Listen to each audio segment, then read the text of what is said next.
Hi friends, welcome back to Davangere tutorial for English. And today we are going to focus on descriptive paper of 2017 which belong to HK region. Here I am going to describe, analyze from question number 51 to 57 with lot of description. So we are going to move on. Please watch till the end to get full meaning of the whole questions which you are going to face in the exam. Friends, if you are watching for the first time, please subscribe our channel and click on the bell icon. And here goes the first question, and I hope you will like this video, and if you really like it, please click on the like button without miss. First question, fill in the blanks with simple past or past participle form of the verb given in the brackets. Here the first question, in a fit rage of rage, he dash up the letter which reminds the country is dash by fractions. Here you can see the answers for these. You have to write past participle and simple past tense form. For tear, the past tense form is tore and past participle form is torn. Here the first blank requires the past tense. In a fit of rage, he tore up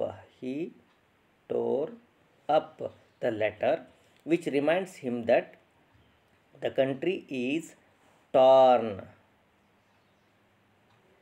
Here the word by indicates that you have to use the third form. So the second clause is in passive voice, so tore is required here. ಸ್ನೇಹಿತರೆ, past tense form ಏನಿದೆ tour ಬಳಸಬೇಕು, ಹಾಗೆ ಎರಡನೇದು torn ಬಳಸಬೇಕು. ಅವರು ಹೇಗೆ ಬಳಸಬೇಕು ಅನ್ನೋದನ್ನು ನೀವೇ ಡಿಸೈಡ್ ಮಾಡಬೇಕು. ಇಫ್ ದ ಸೆಂಟೆನ್ಸ್ ಈಸ್ ಯಾವುದಾದ್ರು ಒಂದು ಕ್ಲಾಸ್ ಪಾಸ್ಟ್ ಪರ್ಫೆಕ್ಟ್ ಇದ್ದರೆ ಅಥವಾ ಪ್ರೆಸೆಂಟ್ ಪರ್ಫೆಕ್ಟ್ ಇದ್ದರೆ you have to use the third form, ಅಥವಾ ಪ್ಯಾಸಿವ್ ವಾಯ್ಸಲ್ಲಿದ್ದರೆ ಥರ್ಡ್ ಫಾರ್ಮನ್ನು ಯೂಸ್ ಮಾಡಬೇಕು. If it is in sentence is in past ಟೆನ್ಸಲ್ಲಿದೆ ಫಸ್ಟ್ ಪಾರ್ಟು ಅನ್ನೋದಾದರೆ ಪಾಸ್ಟ್ ಟೆನ್ಸನ್ನು ಯೂಸ್ ಮಾಡಬೇಕು. You have to decide yourselves. Sentence based on sentence ನೀವು ಅದನ್ನು ಡಿಸೈಡ್ ಮಾಡಬೇಕಾಗತ್ತೆ. I will give you practice a lot. I am going to start the classes ಅಲ್ಲಿ start ಆಗಿದೆ, but serious classes ಏನಿದೆ, grammar classes will build on as you go on. ಎಲ್ಲ ಕ್ಲಾಸಸ್ಸನ್ನು ತರ್ತೇನೆ, but it will take time. ಯಾಕಂತಂದರೆ for building slide build ಮಾಡಿ ಅವುಗಳನ್ನ explanation ಕೊಡೋದಕ್ಕೆ it takes a lot of time. Choose the correct alternatives and make a meaningful sentences. Make meaningful sentences. I wish you dash tell me earlier. First one, to save my life I ran fast and dash reach safely. Here model verbs are given in the brackets. You have to choose according to the demand of the context. If I wish you would tell me earlier. This is the right one. Here he is wishing that he would have told him earlier. I wish you would tell me earlier. That is the right. Why should we use would here? It is the unreal situation. Means he is not able to change the situation. He thinks that it would be nice if he would have told him. To save my life I ran fast. Right, to save my life I ran fast. So because he ran fast, so he could reach safely. This is the right answer. Could is the right answer. Could shows the ability in the past. This is situation happened in the past. ಈ ಘಟನೆ ನಡೆದು ಪಾಸ್ಟಲ್ಲಿ ನಡೆದಿದೆ, past ಟೆನ್ಸಲ್ಲಿದೆ, ಹಾಗಾಗಿ ಕುಡ್ ಬರುತ್ತೆ.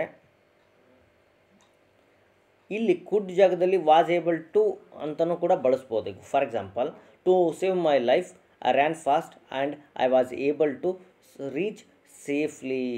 ಇದು ಕೂಡ right answer ಆಗುತ್ತೆ. ನೋಡಿ, ಕುಡ್ನಾರು ಬಳಸ್ಬೋದು, ವಾಸ್ ಏಬಲ್ ಟು ಅದರ ಬಳಸ್ಬೋದು. ಎರಡು ಚಾನ್ಸಸ್ ಇದೆ ಇಲ್ಲಿ.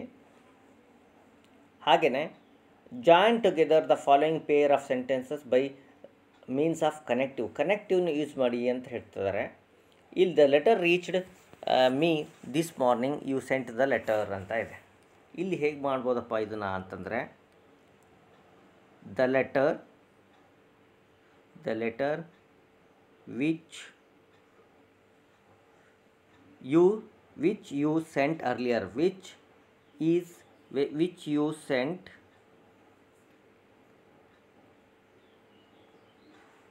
the letter which you sent me reached this morning, which you sent me reached this morning. ಹೀಗೆ ಮಾಡೋದ್ರ ಮೂಲಕ ನೋಡಿ, ದ ಲೆಟರ್ ಅದೇ ಲೆಟರನ್ನು ಬಳಸಿದ್ದೀನಿ. ಇಲ್ಲಿ ವಿಚ್ ಅನ್ನೋವಂಥ ವರ್ಡನ್ನು ಸೇರಿಸೋದ್ರ ಮೂಲಕ ಈ ಎರಡನ್ನು ಕನೆಕ್ಟ್ ಮಾಡ್ತೇನೆ. The letter which you sent me reached this morning. ಹೀಗೆ ನಾನು ಏನು ಮಾಡ್ತಾ ಇದ್ದೀನಿ, ಒಂದು ಕನೆಕ್ಟರ್ನ ಬಳಸೋದ್ರ ಮೂಲಕ ಇಲ್ಲಿ ರಿಲೇಟಿವ್ ಪ್ರೊನೌನ್ ಇದೆ. ಇದು this is A relative pronoun ಇದೆ. ರಿಲೇಟಿವ್ ವಸ್ತುಗಳಿದ್ದಾಗ ವಿಚ್ ಬರುತ್ತೆ, ವ್ಯಕ್ತಿ ಇದ್ದರೆ ಹೂ ಬರುತ್ತೆ. ಹೀಗೆ ಈ ರಿಲೇಟಿವ್ ಪ್ರೊನೌನ್ಸನ್ನು ಹೇಗೆ ಬಳಸಬೇಕು ಅನ್ನೋ ಪ್ರತಿಯೊಂದಕ್ಕೂ ಒಂದೊಂದು ಕ್ಲಾಸ್ಗಳು ಬೇಕಾಗುತ್ತೆ. Every grammatical aspect requires a separate clauses all together. ಹಾಗೆಯೇ ನೆಕ್ಸ್ಟ್ ಒನ್ ನೋಡಿ, the convert the following simple sentence to a complex sentence containing an adjective clause. ಇಲ್ಲೊಂದು ಅಡ್ಜೆಕ್ಟಿವ್ ಕ್ಲಾಸ್ ಇದೆ, ವೂಂಡೆಡ್ ಬರ್ಡ್. ಯಾಕೆ ಅಡ್ಜೆಕ್ಟಿವ್ ಕ್ಲಾಸ್ ಅಂತಾರೆ ಅಲ್ಲಿ? ವೂಂಡಿಡ್ ಏನಿದೆಲ್ಲ, this is N adjective. ಹಾಗಾಗಿ ಅಲ್ಲಿ ಮುಖ್ಯ ವರ್ಡ್ ಏನಿದೆಲ್ಲ, ಮುಖ್ಯ ವರ್ಡ್ ಅಡ್ಜೆಕ್ಟಿವ್ ಇರೋದ್ರಿಂದ ಅದು ಅಡ್ಜೆಕ್ಟಿವ್ ಕ್ಲಾಸ್ ಅಂತ ಕರೀತಾರೆ. That is called adjective class, right? So I saw a wounded bird. Here wounded bird ಅಂತ ಇರೋದ್ರಿಂದ ಇದನ್ನು ಹೇಗೆ ಚೇಂಜ್ ಮಾಡಬೇಕು ಅಂತಂದರೆ, complex ಸೆಂಟೆನ್ಸ್ಗೆ I saw a bird which was wounded. ಈ ರೀತಿ ಮಾಡೋದ್ರ ಮೂಲಕ ನಾವು ಸಿಂಪಲ್ಲಿಂದ ಕಾಂಪೌಂಡ್ ಮಾಡ್ಬೋದು. ಮೊದಲ ಟೈಮ್ ಬರ್ದು ತೋರಿಸ್ತೀನಿ ಹೇಗೆ ಮಾಡಿದೆ ಅಂತ. I saw a bird. ನೋಡಿ, ಫಸ್ಟ್ ಬರ್ಡ್ ತಗೊಂಡೆ. I saw a bird which was wounded. ಹೀಗೆ ನಾವು ಮಾಡಬೇಕು. ಸಿಂಪಲ್ಲಿಂದ ಕಾಂಪೌಂಡಿಂದ ಕಾಂಪ್ಲೆಕ್ಸ್ ಮಾಡೋದಕ್ಕೂ ಕೂಡ I am going to bring a video in coming days. Time there is a plenty of time, almost 50 days something ಇದೆ. So 50 to 100 class I am going to bring, and ಅದರಲ್ಲಿ 50 to 60 classes ನಾನು grammar ಕ್ಲಾಸಸ್ನ ತರಲಿದ್ದೇನೆ. So be here and watch till the end ಅನ್ನೋದು that's my request. That's it. ನೋಡಿ, 55th question ಇದೆ.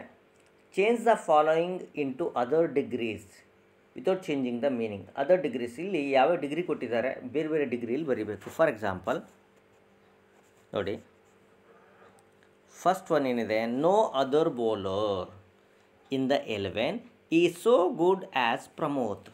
Here this is in positive degree. ಇದೇನಿದೆ positive ಡಿಗ್ರಿಲಿದೆ. ಇದು comparative and superlative ಡಿಗ್ರೀಸನ್ನು ಬರೀಬೇಕು. ಹಾಗೆಯೇ ಬರೆಯೋ ಟೈಮಲ್ಲಿ ಯಾವ ಅಬ್ಜೆಕ್ಟಿವ್ನ ಫೋಕಸ್ ಮಾಡ್ತಾ ಇದ್ದಾರೆ ಮತ್ತು ಸಬ್ಜೆಕ್ಟ್ ಏನಿದೆ ಈ ಎರಡನ್ನ ತಾವು ಗಮನಿಸ್ಬಿಟ್ರೆ ಸಾಕು. ಈ 3 ಐಟಮ್ ವೆರಿ ಇಂಪಾರ್ಟೆಂಟ್ ಆಗುತ್ತೆ. ಈಗ ಪಾಸಿಟಿವ್ ಡಿಗ್ರಿ ಇದೆ, ಇದನ್ನು ಫಸ್ಟ್ ಕಂಪ್ಯಾರಿಟಿವ್ ಡಿಗ್ರಿಲಿ ಬರೆಯೋಣ.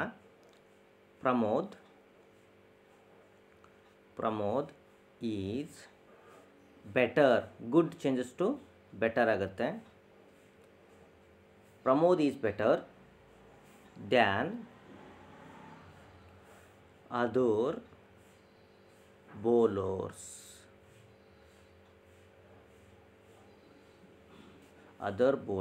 Pramod is better than other bowlers in the 11 ಅನ್ನೋದು ಇದು ರೈಟ್ ಆಗುತ್ತೆ. Pramod is better than other bowlers in the 11. ಹಾಗಾದರೆ ಕಂಪ್ಯಾರಿಟಿವ್ ಡಿಗ್ರಿ ನೋಡೋಣ, ಸೂಪರ್ಲೇಟಿವ್ ಡಿಗ್ರಿ ನೋಡೋಣ. ನೋಡಿ,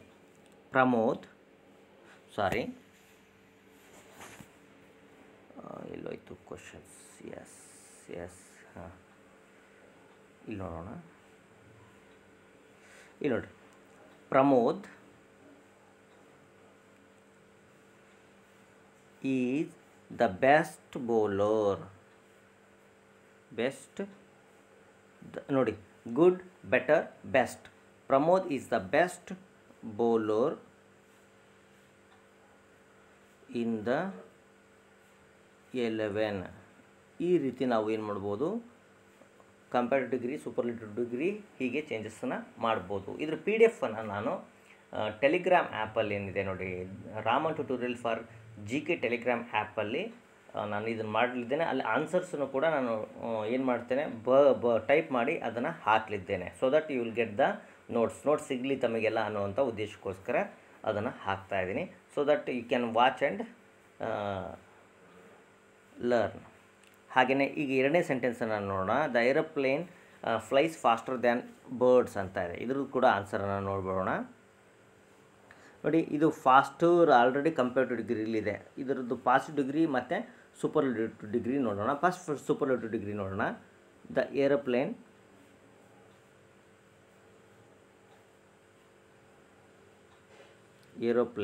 ಏನಿದೆ ಇಲ್ಲಿ ಇಂಪಾರ್ಟೆಂಟ್ ವರ್ಡ್ ಇದೆ. Aeroplane is the fastest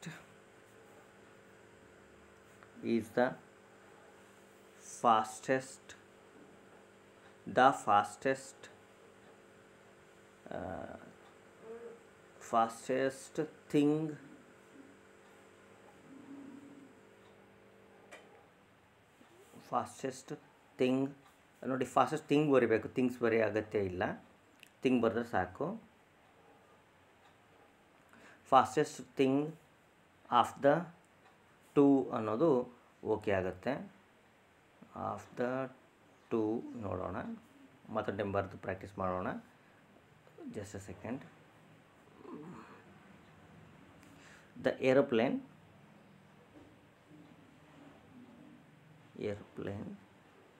is the fastest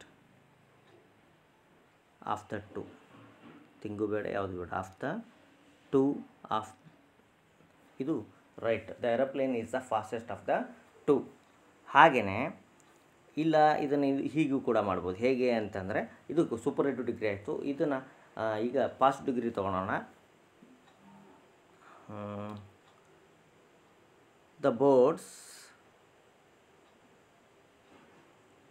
R not as fast as ಅಥವಾ the birds doesn't fly ಆ ರೀತಿಯೂ ಮಾಡ್ಬೋದು. the birds are not as fast as the aeroplane. ಹೀಗೂ ಕೂಡ ಮಾಡ್ಬೋದು. ಇಲ್ಲ, ಇನ್ನೊಂದು ದಾರಿ ಇದೆ. ಏನಪ್ಪ ಅಂತಂದರೆ, the birds doesn't fly as fast as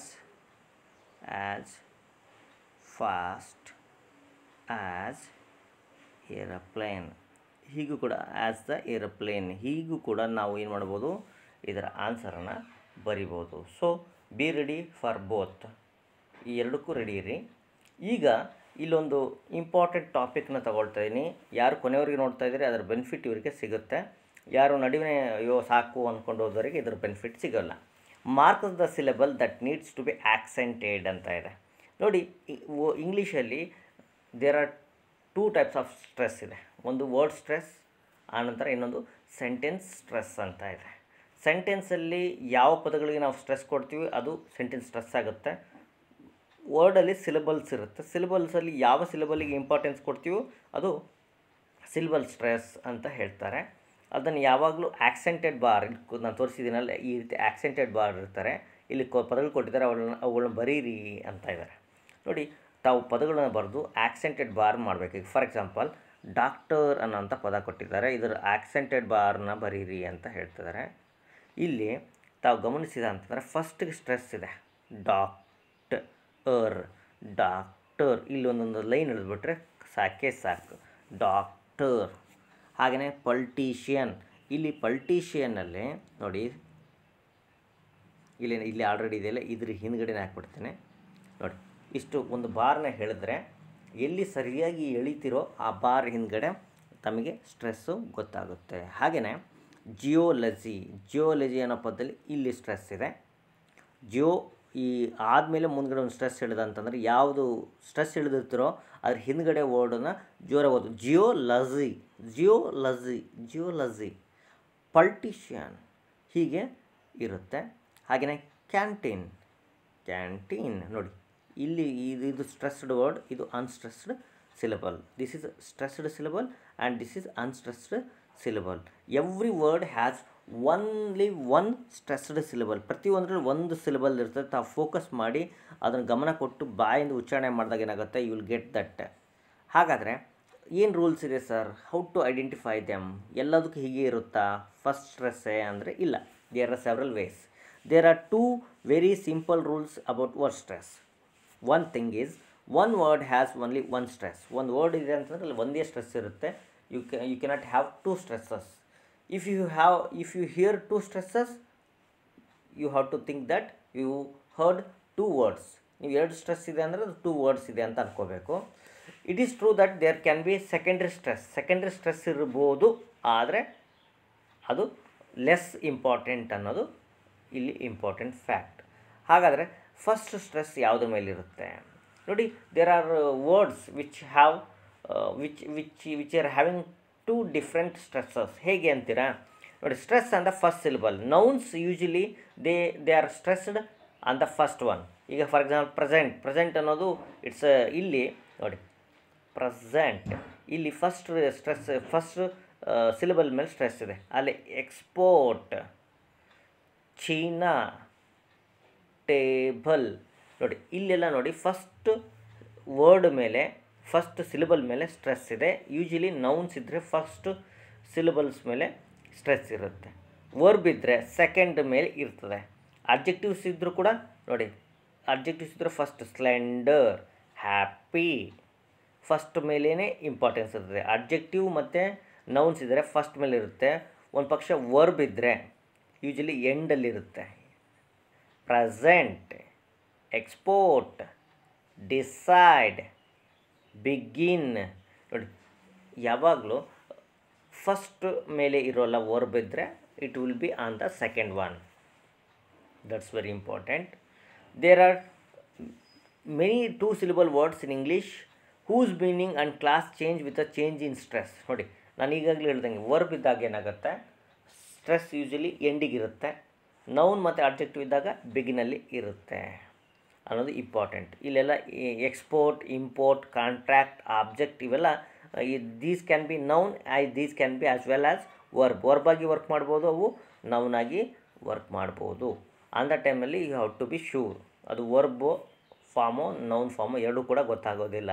ಅದು ದಟ್ಸ್ ವೆರಿ ಡಿಫಿಕಲ್ಟ್ ಪಾರ್ಟ್. ಅದು ಈಗ ಫಾರ್ ಎಕ್ಸಾಂಪಲ್ ಪ್ರೆಸೆಂಟ್ ಅಂತ ಕೊಟ್ಟರು ಅಂತಂದರೆ ಅದು ವರ್ಬ್ ಆಗಿ ಯೂಸ್ ಮಾಡ್ತೀವಿ, ಹಾಗೆ ನೌನ್ ಆಗಿ ಯೂಸ್ ಮಾಡ್ತೀವಿ. Be how to be sure. Noun ಇದ್ದಂದರೆ ಫಸ್ಟ್ ಸಿಲಬಲ್ ಮೇಲೆ ಸ್ಟ್ರೆಸ್ ಮಾಡಿ. Stress on penultimate syllable. Penultimate ಅಂದರೆ ಸೆಕೆಂಡ್ ಮೇಲೆ ನಾವು ಸ್ಟ್ರೆಸ್ ಮಾಡೋಕೆ. ಇದನ್ನ ಸೆಕೆಂಡ್ ಸಿಲಬಲ್ ಮೇಲೆ ಸ್ಟ್ರೆಸ್ ಮಾಡಿದರೆ ನಾವು ಪೆನ್ಯುಲ್ಟಿಮೇಟ್ ಅಂತ ಹೇಳ್ತಾರೆ. ಫಾರ್ ಎಕ್ಸಾಂಪಲ್ ನೋಡಿ, ಯೂಶಲಿ IC ಇಂದ ಎಂಡ್ ಆಗೋಂಥ ಪದಗಳು. ಗ್ರಾಫಿಕ್ ನೋಡಿ, ಇಲ್ಲಿ ಏನಿದೆ ಅಂತಂದರೆ ಇಲ್ಲಿ ಗ್ರಾಫಿಕ್ ನೋಡಿ, ಈ ಪದದಲ್ಲಿ ಫಸ್ಟ್ ಮೇಲಿದೆ. ಇಲ್ಲಿ ನೋಡಿ ಜಿಯೋಗ್ರಾಫಿಕ್, ಇದು ಕೂಡ ಸೆಕೆಂಡ್ ಸ್ಟ್ರೆಸ್, ಸೆಕೆಂಡ್ ಏನಿದೆ ಅದ್ರ ಮೇಲೆ ಸ್ಟ್ರೆಸ್ ಇದೆ. ಜಿಯೋಲಾಜಿಕ್ ಸೆಕೆಂಡ್ ವರ್ಡ್ ಏನಿದೆ ಅಲ್ಲ, IC ಇಂದ ಎಂಡ್ ಆಗೋಂಥ ಪದಗಳಲ್ಲಿ ಸೆಕೆಂಡ್ ಸಿಲಬಲ್ ಮೇಲೆ ಯೂಶಲಿ ಸ್ಟ್ರೆಸ್ ಇರುತ್ತೆ. ಹಾಗೆಯೇ SIO ಏನಿಂದ ಎಂಡ್ ಆಗೋಂಥ ಪದವು ಟೆಲಿವಿಷನ್ ಅನ್ನೋದ್ರ ಪದ ನೋಡಿ, ಗೊತ್ತಾಗ್ತಿದೆಯಲ್ಲ. ಇಲ್ಲಿ ಈ ವರ್ಡ್ಗಳಲ್ಲಿ IC ಇಂದ ಎಂಡ್ ಆಗೋಂಥ ಪದಗಳಲ್ಲಿ ಸೆಕೆಂಡ್ ಇದರ ಮೇಲೆ ಏನಿರುತ್ತೆ, ಸ್ಟ್ರೆಸ್ ಇರುತ್ತೆ.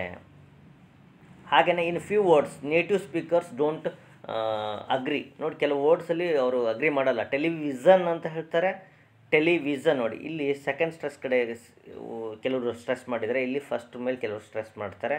ನೋಡಿ, ಕಾಂಟ್ರವರ್ಸಿ ಅಂತಾರೆ, ಕೆಲವರು ಕಾಂಟ್ರವರ್ಸಿ ಅಂತ ಹೇಳ್ತಾರೆ. ಅಂದರೆ ಅವರಲ್ಲಿ ಅಗ್ರಿಮೆಂಟ್ ಇಲ್ಲ ಈ ಸ್ಟ್ರೆಸ್ ಮೇಲೆ. ಹಾಗೆ ಆ್ಯಂಟಿ ಪೆನ್ಯುಲ್ಟಿಮೇಟ್ ಅಂತಂದರೆ ಥರ್ಡ್ ಸಿಲಬಲ್ ಮೇಲೆ ಏನಿರ್ತದೆ, ಸ್ಟ್ರೆಸ್ ಇರುತ್ತೆ. ಫಾರ್ ಎಕ್ಸಾಂಪಲ್ ನೋಡಬೇಕು, CY ಇಂದ ಎಂಡ್ ಆದರೆ, TY ಇಂದ ಎಂಡ್ ಆದರೆ, PHY ಇಂದ ಎಂಡ್ ಆದರೆ, GY ಇಂದ ಎಂಡ್ ಆದಾಗ ಯೂಶಲಿ ಥರ್ಡ್ ಮೇಲೆ ಇರುತ್ತೆ. ಇದು ಪೆಳ್ನು ಅಲ್ಟಿಮೇಟ್ ಅಂತಾರೆ.